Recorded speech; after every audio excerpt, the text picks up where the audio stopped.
पर नीचे कर लीजिए। मैं अपने प्रेस के लोगों का धन्यवाद देना चाहता हूँ। हेलो, लाइव फ्रेम मिलना है? जहाँ कन्नौज की हाँ, बस धरती लेते पर रहो आप। जी जी। इतना पवित्र आयोजन हो रहा है, ये हमारे वैदिक परंपराओं से जोड़ने के लिए हमारे महाराज रामदास जी और उनके साथ बहुत ही प्रतिष्ठित और हमारे सम्मानित आदरणीय करुणा शंकर जी और इनके साथ बड़ी संख्या में जो साधु संत और हमारी वैदिक परंपराओं पर और जो हमारी पौराणिक परंपराओं हैं जिनका इस पवित्र धरती पर आयोजन कर रहे हैं, हमें उम्मीद है कि माई का इनके माध्यम से आशीर्वाद पूरे कन्नौज के लोगों को, पूरे प्रदेश के और देश के लोगों को आशीर्वाद के साथ साथ उनके जीवन का कल्याण भी होगा, उनको एक अच्छे रास्ते पे और धार्मिक रास्ते पे चलने का यहाँ से आशीर्वाद भी मिलेगा। मैं आदरणीय रामदास जी महाराज और हमारे पूजनीय आदरणीय करुणा शंकर जी बहुत पुराने हैं। मुझे याद है कि जब मेरा पहला चुनाव था, क्या करना है? उस समय भी इन्होंने जो पूजा और पूजा से संबंधित जो कार्यक्रम होते हैं इन्होंने कराए थे और उसका परिणाम ये हुआ था कि उस समय भी आशीर्वाद मिला था। आज जो इतना भव्य माई के आयोजन हो रहा है, जहाँ इतनी कुंड बने बताया जा रहा है, 1108 कुंडियों का जो आयोजन है ये ऐतिहासिक है। इतने बड़े पैमाने पर कहीं भी आयोजन नहीं हुआ है। हमें पूरा भरोसा है कि माई यहाँ की जनता का कल्याण करेगी, उनके भविष्य को बेहतर करेगी, उनके जीवन में खुशियाँ, उनके जीवन में स्वास्थ्य और स्वस्थ जीवन होगा, ये कामना हम सब लोग कर रहे हैं। क्योंकि कन्नौज ये क्षेत्र है, कन्नौज की जनता ने कन्नौज के विकास के लिए वोट दिया है। मैं कन्नौज की जनता को एक बार फिर भरोसा दिलाता हूँ, ये जो 8 साल काटे हैं, ये जो 8 साल कटे हैं, इसने विकास से कन्नौज को काट दिया।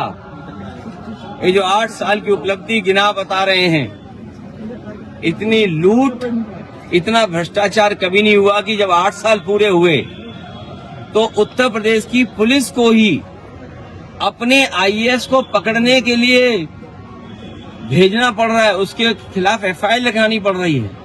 ये देश के पहला इतिहास होगा जहां सरकार अपनी उपलब्धि और विकास की खुशी मना रही हो, वहीं एक आईएएस अधिकारी अंडरग्राउंड हो गया हो।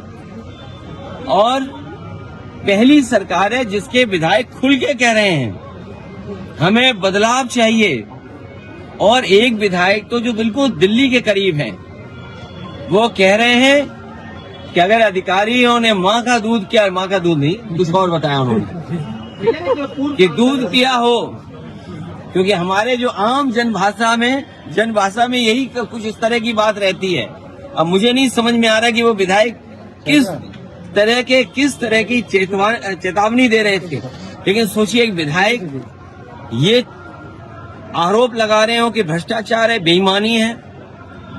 दूसरा विधायक और आगे जा रहा है, वो कह रहा है कि हमारे बाबा जी को अब जरूरत नहीं उत्तर प्रदेश की, उन्हें यहाँ से तो उत्तर प्रदेश से भेज देना चाहिए।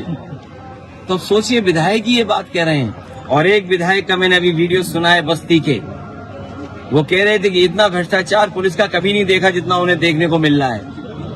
लूट मची हुई सरकार में, सोचिए, तहसील थाने की लूट, जिससे आम जनता को तकलीफ और परेशानी है।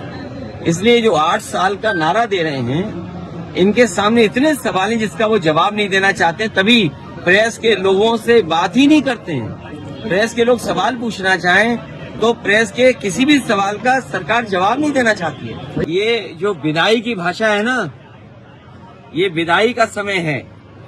जनता ने मन बना लिया है कि ऐसी सरकार जिसने विकास रोका हो, जिसने तरक्की रोकी हो, जिसने नौकरी रोजगार रोका हो, जिसने महंगाई बढ़ाई हो, जिसने अन्याय किया हो, जिसने किसानों की दुख तकलीफ न समझी हो।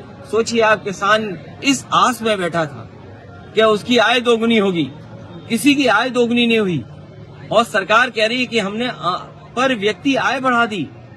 उनके जो आसपास रहते हैं, जो कहते हैं ना कि जमीन जब खरीदने जाए कि ब्लैक में कि व्हाइट में, मुझे ये लगता है कि सरकार के आसपास जो लोग हैं उनकी आय तो कई गुना बढ़ गई, लेकिन आम जनता की आय नहीं बढ़ी। और हमारे पत्रकार साथी बेहतर समझेंगे, कोरोना के समय जो आपकी कटौती हुई, जो आपके वेतन की कटौती हुई, वो आज भी पूरी नहीं हो पाई है। तो सोचिए, आय दोगुनी जब हमारे पत्रकारों की नहीं हो रही है, तो किसानों की नहीं हुई, तो सरकार में जो आसपास रहते हैं मुख्यमंत्री जी, उनकी तो आय दोगुनी हो गई होगी। क्योंकि कभी 50 करोड़ रुपया पकड़ा जा रहा है, कभी आईएएस पे ये आरोप लग रहा है कि तुमने वसूली ज्यादा कर ली। वो वसूली का सवाल नहीं था, वो जो बंटवारे में झगड़ा होता है, अमूमन हम देखते हैं कि झगड़ा तब होता है जब बंटवारा ठीक से न हो। ये बंटवारा जो ठीक से नहीं हुआ, उसकी वजह से ये झगड़ा दिखाई दे रहा है। देखिए, ये टोपी जब से नेताजी ने दी हमें, तब से मैं लगा रहा हूँ। हम उनमें से लोग नहीं है जो टोपी बदलते हों। और मैं तो कहूंगा आपसे, मेरा नौजवान साथी लग रहा है, ये गूगल करे कि सबसे ज्यादा बदलने वाला टोपी वाला नेता कौन है। मैं तो कहूंगा चैट जीपीटी से पूछ लो। और एक नया और आया एआई, एक नया एआई और आया है। अगर उस पर टाइप करके कहोगे कि उस नेता को हमें दिखाओ और बताओ जो नेता सबसे ज्यादा टोपी बदलता है, तो अपने आप आपको पता लग जाएगा कि कौन वो नेता निकलेगा जो सबसे ज्यादा टोपी बदलता है। योगी से इसका सवाल पूछा गया तो उन्होंने कहा कि ऑपोजिशन इसमें राजनीति कर रहा है, हमें किसी मस्जिद पर कब्जा नहीं करना है। देखिए, भारतीय जनता पार्टी समय समय पर ऐसे संविधान में संशोधन करती है जिससे नफरत फैले, लोगों में दूरियां पैदा हों। ये भारतीय जनता पार्टी वाले बताएं कि उन्होंने एंग्लो इंडियन का जो आरक्षण था लोकसभा में, आरक्षण था विधानसभा में, वो क्यों छीन लिया। एंग्लो इंडियन थे, उनका आरक्षण था, वो छीन लिया इन्होंने। इसी तरह मुसलमान भाइयों का, उनके साथ भी खिलवाड़ कर रहे हैं।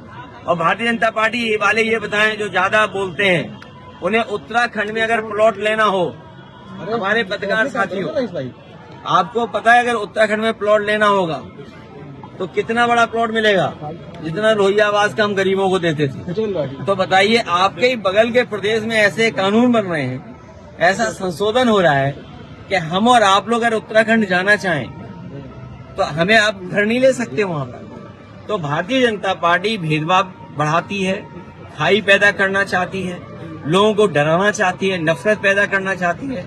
लेकिन ये समाज हमारा इतना अच्छा है, भारत का, इस धरती पे सदियों से लोग रहे हैं एक दूसरे का सम्मान करके, एक दूसरे से प्यार मोहब्बत में, एक दूसरे का साथ दे करके।